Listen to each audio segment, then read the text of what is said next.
Vale, saca el juego, poner seguros, poner chupetes, creo que se ha suicidado, ¿eh? No sé si le habéis dado.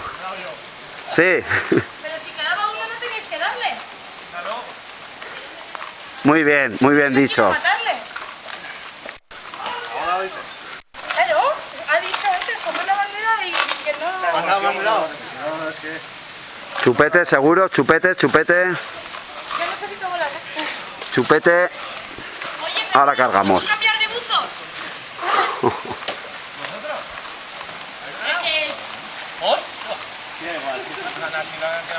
Oye, tío, ¿qué daño me has hecho, puto chorcho? Es que se nos ve muchísimo más a nosotros. Pero si te estaba avisando que lo tenías ahí retando. Que sí, pero que pensaba que estaba tapado. Hay que matarlo. Tengo más culo de lo que creo. Oye, ¿qué has metido? No me ha manchado, ¿qué has metido? ¿Una bola de esas de que se quedan duras? Estoy metiendo piedras. Mete piedras, el perro de él. ¿Qué daño me ha hecho? Si no, tranquila, quería ir a algo. ¿Le he dado? Yo suelo gritar, le he dado para cumplir. Nos pasamos al otro campo. Cargamos bolas ahora, ¿vale? Por el puente. ¿Quieres quitarla?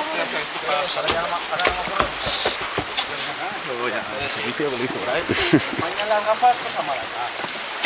Pues igual te hace el juego que no veo, tío. Yo de verdad es que no me explico cómo me está aumentada, ya fíjate, la más lateral. ¿Sabes la antes? Sería el efecto. La primera, te lo juro que he hecho la de Oliver Atom, tío. Digo, es que es imposible.